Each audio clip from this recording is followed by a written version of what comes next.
मराठी सक्तीच्या मुद्द्यावर आज मंत्रालयात बैठक. परिवहन मंत्री प्रताप सरनाईक यांच्या दालनात दुपारी 12:30 वाजता बैठक. संजय निरुपम यांच्यासह रिक्षा टॅक्सी चालक संघटनांचे प्रतिनिधी उपस्थित राहणार. मोंदू खरातला 7व्या गुन्ह्यात कोर्टात हजर केलं जाणार.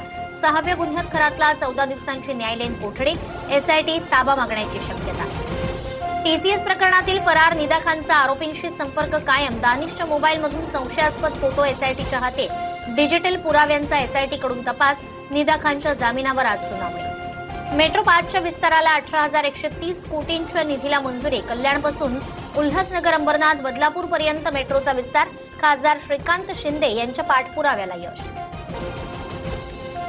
मिसिंग लिंकवर अवजड वाहनांना तात्पुरती प्रवेशबंदी. मुख्यमंत्र्यांच्या हस्ते 1 मे रोजी लोकार्पण.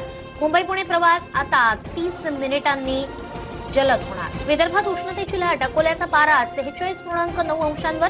पुढील 2 दिवस हीटवेव्हचा इशारा. नागरिकांना काळजी घेण्याचं आवाहन. नागपूर महापालिकेत 33 कोटी 50 लाखांच्या कचरा घोटाळ्याचा आरोप. काँग्रेसचे आमदार विकास ठाकरे यांचं मुख्यमंत्र्यांना पत्र. चौकशीची मागणी.